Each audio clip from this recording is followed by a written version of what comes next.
Hello, this is Pastor Gene Kim from San Jose Bible Baptist Church. A lot of Christians are against the Genesis gap because they think that it actually supports evolution, condoning the earth to be millions of years old. But here's the thing, is that many Bible-believing Christians, they actually do not believe the earth to be millions of years old when they hold to the Genesis gap. I certainly don't. The Bible actually shows the opposite, that if you do believe in the Genesis gap, you're actually disproving evolution. If you actually deny the Genesis gap teaching, and I don't know if Ken Hovind and the creationists realize this, but they actually support evolution. The theistic evolutionist interpretation of Genesis 1:2, you see, is that God used the waters of the earth to create, and then that's where life evolved and formed.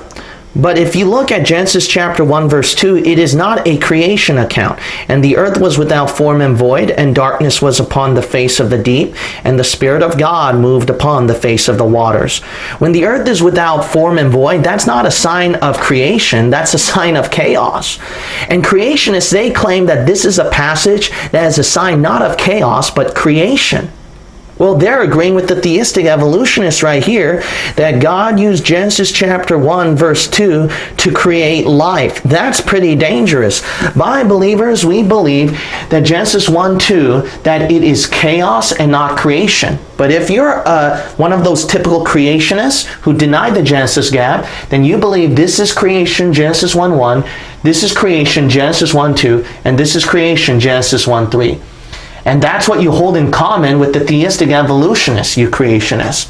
However, by believers who believe in the Genesis gap, we deny evolution and we deny that this is creation. You know why? Because we believe this is all chaos, you see.